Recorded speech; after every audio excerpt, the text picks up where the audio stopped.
లూకా సువార్త 2వ అధ్యాయం.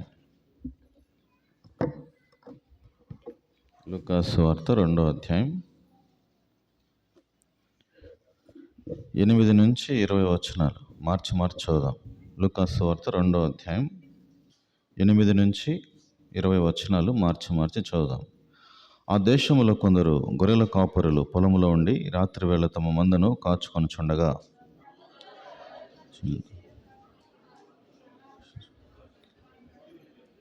అయితే ఆ దూత భయపడుకుడి, ఇదిగో ప్రజలందరికీ కలుగు మహా సంతోషకరమైన సువర్తమానము నేను మీకు తెలియజేయుచున్నాను.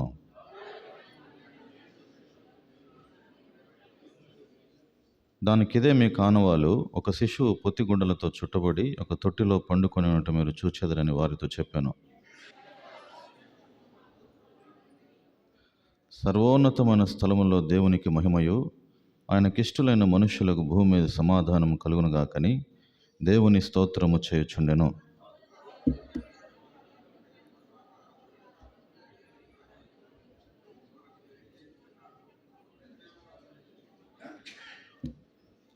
త్వరగా వెళ్ళి మరియను యోసేపును తొట్టిలో పండుకొని ఉన్న శిశువును చూచిరి.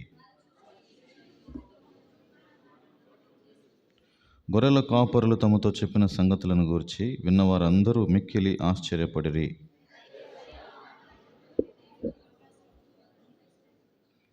అంతటా ఆ గొర్రెల కాపరులు తమతో చెప్పబడినట్లుగా తాము విన్నవాటిని కన్నవాటిని అన్నిటిని గూర్చి దేవుని మహిమపరచుచు స్తోత్రము చేయొచ్చు తిరిగి వెళ్ళిరి. ప్రభు సాయం నిమిత్తం చిన్న ప్రార్థన చేస్తాం. పరిశుద్ధుడైన తండ్రి, ప్రేమ నమ్మకం గల పరలోకపు తండ్రి, ఈ క్రిస్మస్ సందర్భంగా ప్రభు మమ్మల్ని అందరినీ సంఘముగా చేర్చినందుకు వందనాలు. కొద్ది మాటలు ప్రభు మీ యొక్క మాటలు మాకు అనుగ్రహించండి. ప్రభు సిలువ చాటును మరుగు చేసుకొని మీ అధ్యక్షత కింద, మీ యొక్క నాయకత్వం కింద ప్రభు మమ్మల్ని ఉంచుకొని ప్రభు మీ యొక్క కలువరి సిలువ రక్తధాల కిందికి నన్ను మమ్మల్ని తీసుకొస్తూ మీరు మాతో ఏం మాట్లాడిన ఉన్నారో మేము ఏం నేర్చుకోవాలో మాకు బోధించి సహాయం చేయమని వచ్చిన ప్రియులందరినీ బట్టి వందనాలు చెల్లిస్తూ ముందున్న సమయం దీవెనకరంగా చేసి సహాయం చేయమని నీ సిలువ చాటును మరుగు చేసుకుని నడిపించి కృప చూపించమని యేసుక్రీస్తు ప్రభువును ప్రార్థించి స్తుతించి వేడుచున్నాం తండ్రి. అందరికి ప్రైజ్ లాడమా, అందరికి హ్యాపీ క్రిస్మస్. Praise Lord. లూకా సువార్త 2వ అధ్యాయము ఒక మాట అందరం కలిసి చూద్దాం. 10వ వచనం. లూకా సువార్త 2వ అధ్యాయం 10వ వచనం.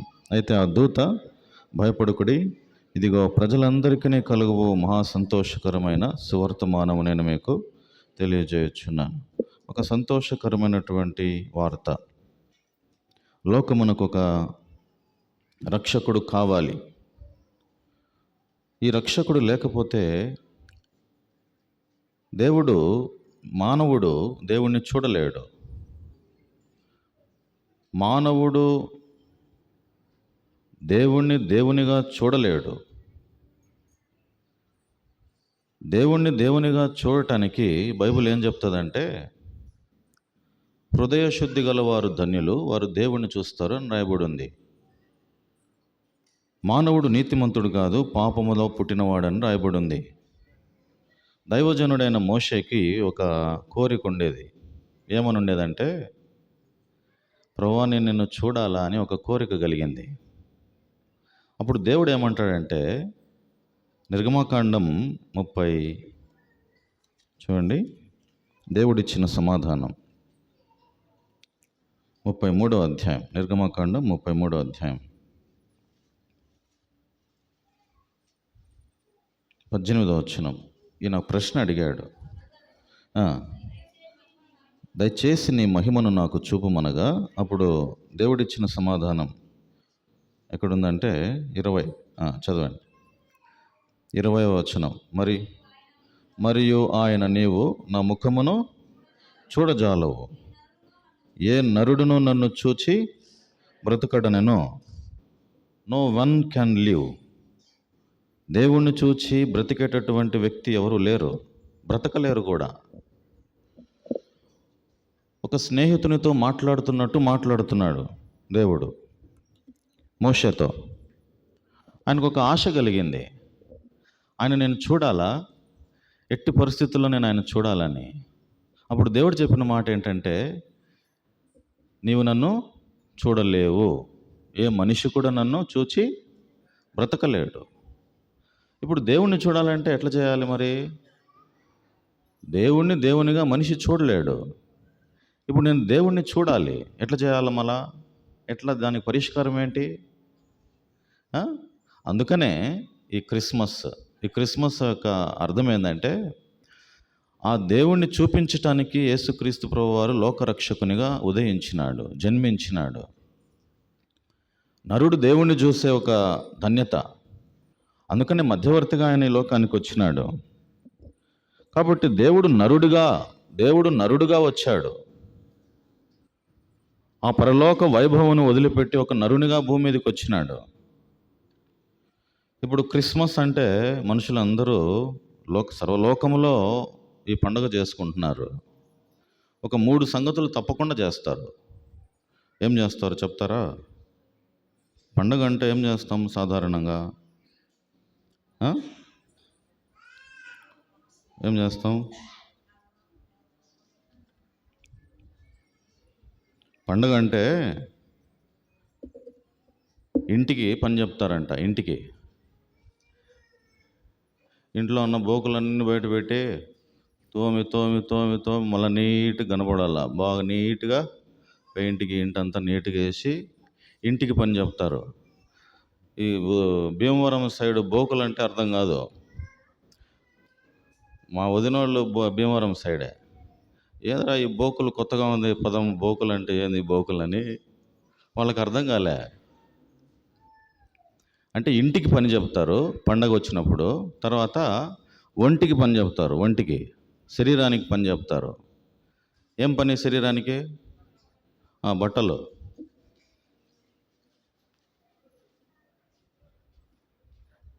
ఏ షాప్ బాగుంటుంది, ఎక్కడ తక్కువ ఆఫర్లో ఉంది, ఎక్కడికి వెళ్ళాలి. ఒక బట్టల షాప్ అయినా అంటున్నాడు, వస్తారు సార్, విసిగిచ్చేస్తారు సార్, అది తీసి అది తీసి అంటే మనకు నచ్చదు కదా. నచ్చినంతసేపు దాన్ని చూస్తూనే ఉంటాం. దేనికి పని పెడతాం? శరీరానికి. తర్వాత ఇంటికి పని పెడతాము, శరీరానికి పని పెడతాము. ఇంకా 3వ పని ఏంటంటే పంటికి పని పెడతామంట. ఏంటంట? పంటికి.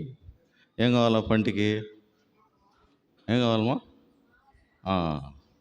ముక్క కావాల్సిందే కదా.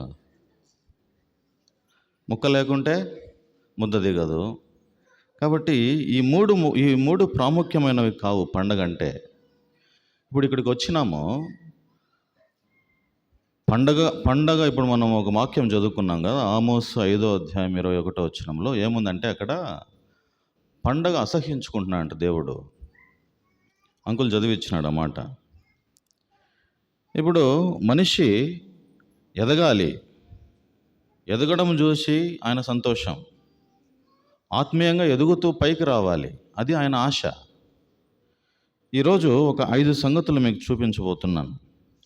ఈ పండుగలో మనం ఏం చేయాలి, ఈ గొర్రెల కాపరులు ఏం చేశారు, ఇక్కడ రాయబడినటువంటి సంగతులు లూకాసు వార్తలో మొట్టమొదటిగా ఒక 5 సంగతులు మీకు చూపించి ముగించేస్తాను. 10 నిమిషాలు ఉంటుంది వర్తమానం అంతే. తర్వాత మీ అందరికీ స్నాక్స్ సిద్ధపరిచినాం, అవన్నీ తీసుకొని వెళ్ళిపోయి ఇంట్లో సిద్ధం చేసుకుందాం. ఎవరైనా వంట చేసుకొని రాకుండా ఉండేవాళ్ళు చేసుకో. తొందర 12కి ముగిద్దాం అనుకున్నాం, కొంచెం ఆలస్యమైంది. చూడండి, మొట్టమొదటిగా లూకాసు వార్త 2వ అధ్యాయము 14వ వచనం. సర్వోన్నతమైన స్థలములలో దేవునికి మహిమయు, ఆయనకిష్టులైన మనుషులకు భూమి మీద సమాధానం కలుగునుగా. కానీ దేవుని స్తోత్రము. దే ఆర్ ప్రైజింగ్, వాళ్ళు దేవుణ్ణి గణపరుస్తున్నారు. ఆ మధ్యలో ఒక పదం రాయబడింది. ఏమని రాయబడింది అంటే, దేవునికి ఇష్టులు అని రాయబడింది. సమాధానము, దేవుని సమాధానము, సమాధానము, దేవుని సమాధానము, ఇష్టులైన మనుషులకు సమాధానము, ఉనికిష్టులైన మనుషులకు సమాధానము. ఎవరికి సమాధానము? దేవునికి ఇష్టంగా ఉండేటటువంటి వారికి సమాధానం దొరుకుతుంది. పండగ చేస్తున్నాము అని అంటే మొట్టమొదటిగా చేయాల్సింది ఏంటంటే దేవునికి ఇష్టంగా ఉండాలి. ఎట్లా ఉండాలా?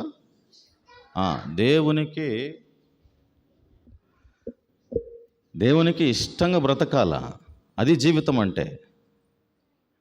ఏ విషయంలో నేను దేవునికి ఇష్టంగా ఉన్నానా, లేకపోతే దేవునికి కష్టంగా ఉన్నానా, ఏ విషయంలో దేవునికి నేను నష్టం తీసుకొస్తున్నానని మనం ఆలోచించుకోవాలి. కష్టపెట్టే విషయాలు, నష్టపరిచే విషయాలు మనలో నుండి తీసివేసుకోవాలి. కొంతమంది మనుషులను సంతోషపెడతారు కానీ దేవుణ్ణి ఇష్టపెట్టరు. యేసుప్రభు వారు ఈ భూమి మీదకి వచ్చినప్పుడు నేను ఎందుకు వచ్చాను అని నేను చెప్తా వచ్చిన. యేసుప్రభు వారు ఎందుకు వచ్చినారంటే, నా ఇష్టమును నెరవేర్చుకున్నట్టుకు నేను రాలేదు కానీ ఎవరి ఇష్టమంట? తండ్రి చిత్తమును నెరవేర్చుటకు పరలోకము నుండి దిగి వచ్చానని రాయబడి ఉంది. తండ్రి చిత్తమును నెరవేర్చడానికి వచ్చాడు ఆయన.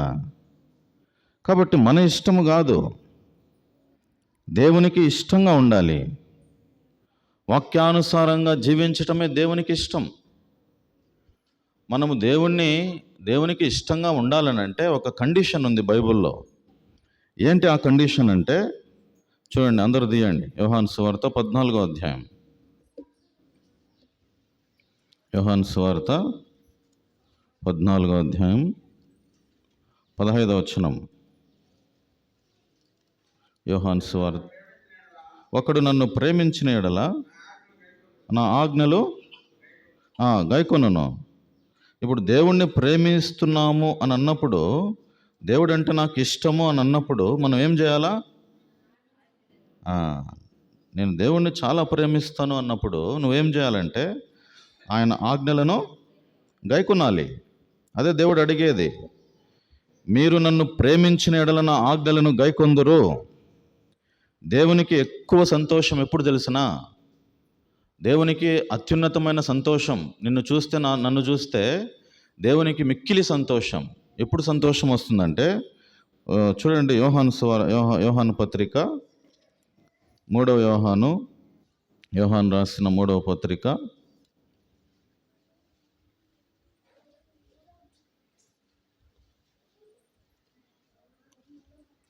4వ వచనం.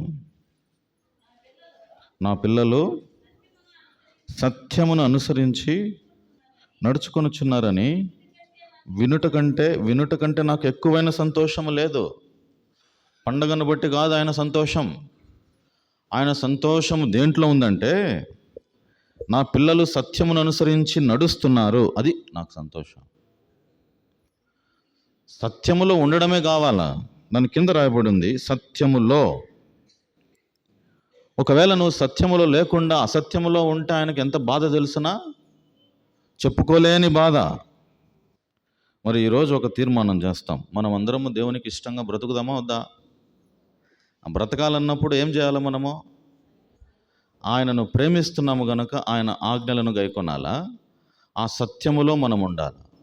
ఒకవేళ అసత్యము నాలో ఉందేమో అది తీసేయాలి. ఆయనకి ఇష్టం ఉండదు, ఆయనకు సంతోషం ఉండదు. ఈ గొర్రెల కాపురులు ఏం చేశారంటే, ఆయనకిష్టులైనటువంటి మనుషులకు ఆయన దేవుని స్తోత్రం చేస్తున్నారు. ఇది మొట్టమొదటిగా మనం చేయాల్సింది. తర్వాత రెండవది చూడండి, 17వ వచనం. లూకాసు వార్త 2వ అధ్యాయం 17వ వచనం.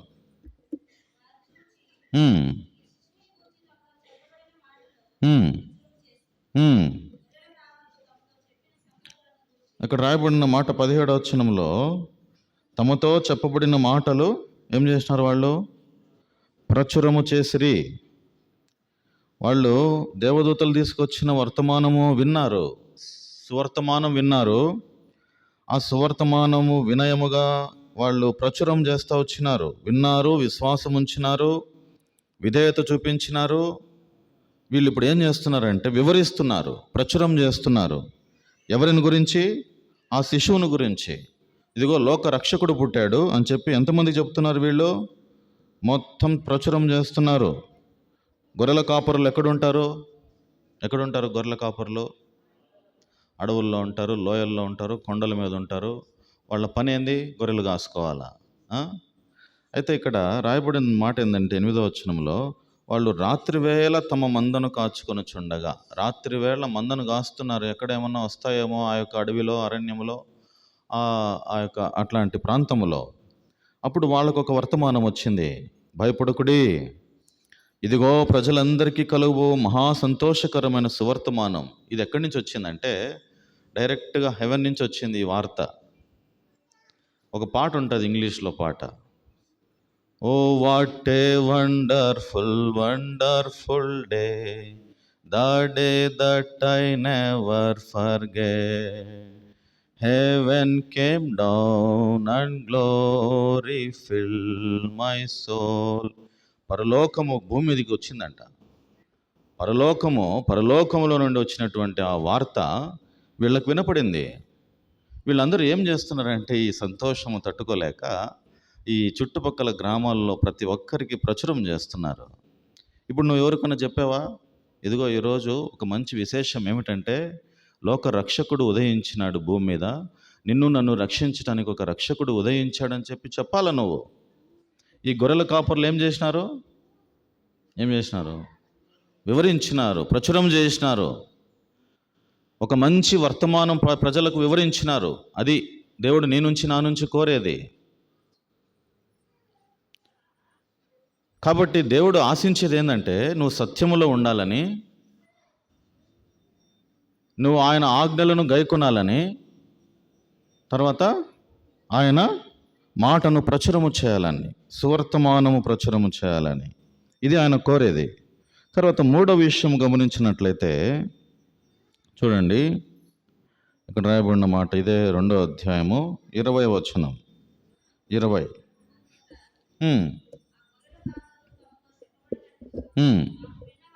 విన్నవాటిని కన్నవాటిని గూర్చి దేవుని మహిమపరచుచు స్తోత్రము చేయొచ్చు తిరిగి వెళ్ళిరి. ఏం చేసినారు ఇప్పుడు వీళ్ళు? అక్కడ రాయబడిన మాట ఏంటంటే దేవుని మహిమపరిచారు.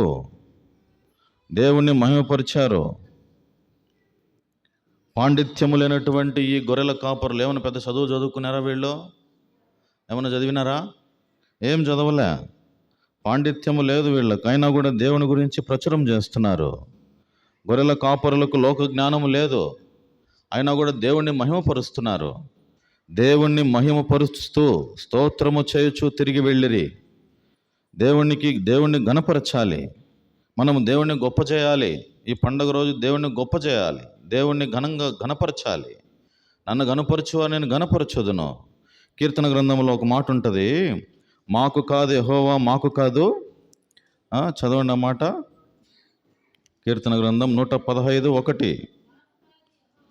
మాకు కాదు యెహోవా మాకు కాదు, నీ కృపా సత్యములను బట్టి నీ నామమునకే మహిమ కలుగునుగాక. నాకు కాదు. మనుషులు ఏం చేస్తారంటే, విచారకరమైన సంగతి ఏంటంటే తన స్వకీయ మహిమను కోరుకుంటారు. నాకు పేరు రావాలి అని ప్రయాసపడుతుంటారు మనిషి. అది దేవునికి ఉన్నటువంటి బాధ. సకల మహిమ దేవునికే చెల్లునుగాక. మనకు కాదు మహిమ రావాల్సింది. ఆకాశములు దేవుని మహిమను వివరిస్తున్నాయి. ఈ సృష్టి దేవుణ్ణి పూజిస్తుంది. సృష్టిలో ఉన్న ప్రతి జంతువు, ప్రతి పక్షి దేవుణ్ణి గణపరుస్తుంది. మరి మనిషి ఏం చేస్తున్నాడు? అవివేకంగా తన పేరు కొరకు ప్రయాసపడుతున్నాడు. నాది నాది నాది అని. అది కాదు చేయాల్సింది, దేవుణ్ణి మహిమపరచాలా. మాకు కాదు యెహోవా మాకు కాదు, నీ కృపా సత్యములను బట్టి నీ నామమునకే మహిమ కలుగునుగాక. దేవుడు మనిషిని ఎందుకు పుట్టించాడు తెలిసిన? యెషయా గ్రంథం 43వ అధ్యాయం 7వ వచనంలో ఆ నా మహిమ నిమిత్తము అని రాయబడి ఉంటుంది. అక్కడ చూడండి, యెషయా గ్రంథం 43:7. యెషయా గ్రంథం, నా మహిమ నిమిత్తము నేను సృజించాను. మహిమ నిమిత్తము సృజించినాడు ఆయన. తగిన మహిమ ఆయనకు చెల్లించాలి మానవుడు. తగిన మహిమ చూడండి, దినవృత్తాంతముల గ్రంథంలో తగిన మహిమ ఆయనకు చెల్లించాలి. మొదటి దినవృత్తాంతముల గ్రంథం మొదటి దినవృత్తాంతముల గ్రంథం 16వ అధ్యాయము 29వ వచనం. 16:29. యెహోవా నామమునకు తగిన మహిమను ఆయనకు చెల్లించుడి, నైవేద్యములు చేతపుచ్చుకొని ఆయన సన్నిధిని చేరుడి, పరిశుద్ధాలంకారములకు ఆభరణములను ధరించుకొని ఆయన ఎదుట సాగిల. ఆయనకు చెందవలసిన మహిమ, ఆయన నామమునకు తగిన మహిమను చెల్లించాలి. ఈ గొర్రెల కాపరులు ఆయన మహిమపరుస్తున్నారు. దేవునికి ఎప్పుడు మహిమ కలుగుతుంది తెలుసునా? ఎప్పుడు మహిమ వస్తుంది దేవునికి? మనము దేవుణ్ణి మహిమపరచాలంటే యోహాను సువార్తలో రాయబడి ఉంది. ఎట్లా మనిషి దేవుణ్ణి మహిమపరుస్తాడంటే, యోహాను సువార్త 15వ అధ్యాయం 8వ వచనం. యోహాను సువార్త 15వ అధ్యాయం 8వ వచనం. మీరు బహుగా ఫలించుట వలన నా తండ్రి మహిమపరచబడును. ఎప్పుడు వస్తుంది దేవునికి మహిమ? అది అయిపోయిందండి. మేము ఒక 2 నిమిషాలు ఎక్కువ చెప్పం. మేము ఏదో 2 మాటలైనా అంత విలువైన మాటలు చెప్పేసి ముగించేస్తాం. శ్రద్ధగా వినాల. ఎట్లొస్తుంది దేవునికి మహిమ? ఎట్లొస్తుంది? మనం ఫలించుట ద్వారా. మనం ఫలిస్తూ ఉంటే ఆయనకు మహిమ వస్తుంది. మనం ఎక్కడున్న వాళ్ళం అక్కడే ఉండి చేతగాని వాళ్ళంగా ఉంటే ఆయనకు మహిమ రాదు. మనము దేవునికి మహిమ ఎట్లా తీసుకొస్తామంటే మనం ఫలించాల. ఎట్లా ఫలిస్తాం మనము? చూడండి, పైన రాయబడి ఉంది 5వ వచనం.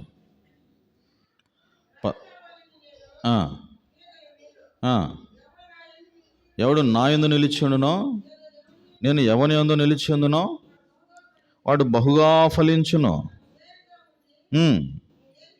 వేరుగా ఉండి మీరేం చేయలేరు.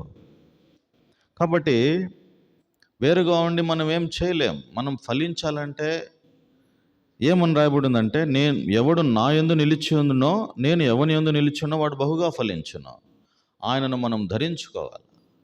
ఆయనను మనం ధరించుకొని ముందుకెళ్తుంటే మనం ఫలిస్తాం. ఆయన మనలో లేకపోతే మనం ఫలించలేం. మనం ఎప్పుడైతే ఫలిస్తామో ఆయనకు మహిమ వస్తుంది. ఇప్పుడు 3 సంగతులు చూసినాం. ఈ క్రిస్మస్ సందర్భంగా మనం చేయాల్సిన పనులు ఏం చేయాలి? ఏం చేయాలండి? కోడి ఏం చేస్తుందంటే, బాగా విని నెత్తిని పోసుకుంటాను. నెత్తిని పోసుకునే చేస్తే ఒక్కసారిగా నాకు గాదులే అనుకో వదిలిపెట్టేసిపోతుంది, దులిపేస్తుంది. అది అంతే. ఆడిని దులుపుకొని ఆడు బయట పోయేంత వరకు కూడా వీడినే దులుపుకుంటాం మనం అంతా. ఏం చేయాలా? ఏం విన్నాం మనం? ఇప్పుడు 3 సంగతులు విన్నాం. ఏమండి? నువ్వు చెప్పుకొని పో స్వామి, మమ్మల్ని ఎందుకు తలకాయ తింటావు అంటారు.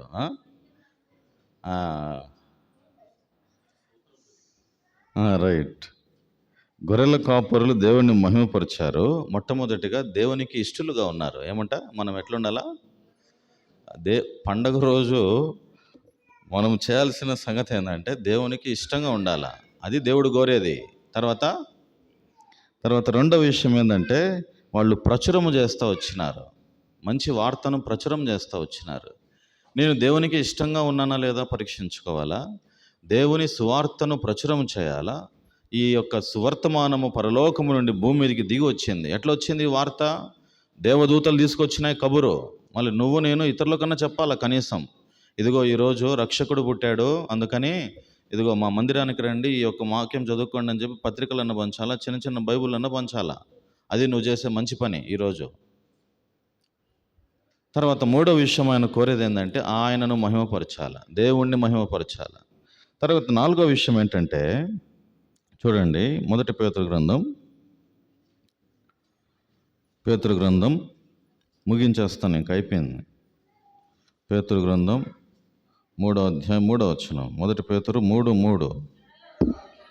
జడలల్లు కొనుటయో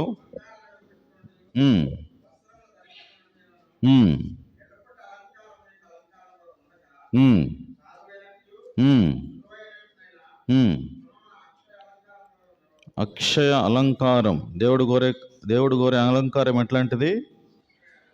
అంతరంగ స్వభావం, అంతరంగ అలంకారం కోరుకుంటున్నాడు ఆయన. అంతరంగమున అలంకారం కోరుతున్నాడు. పై అలంకారము కాదు కోరేది ఆయన. మనం అలంకరించుకోవడానికి ఈరోజు పండగ కదా, ఎంత అలంకారమో, ఎన్ని సోకులు పడతామో మానవులం మనం కదా. లేనిపోని సోకులన్నీ పడుతూ ఉంటాం, కొంతమంది చూపించుకునేదానికి, పేరు ప్రఖ్యాతుల కొరకు. అది కాదు దేవుడు కోరేది. దేవుడు ఏం కోరుతున్నాడు? సాధువైనట్టు, మృదువైనట్టు గుణమును అక్షయాలంకారం గల మీ హృదయపు అంతరంగ స్వభావం మీకు అలంకారముగా ఉండవలెను. అది దేవుని దృష్టికి మిగులు విలువ గలది. హృదయపు అంతరంగ స్వభావం ఆయన చూచేది. 5వ విషయము మత్తయి సువార్త 2వ అధ్యాయము 11వ వచనం.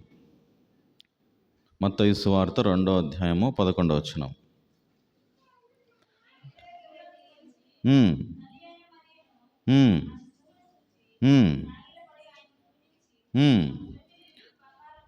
బంగారమును సాంబ్రాణిని సమర్పించారు, కానుకలు ఇచ్చారు.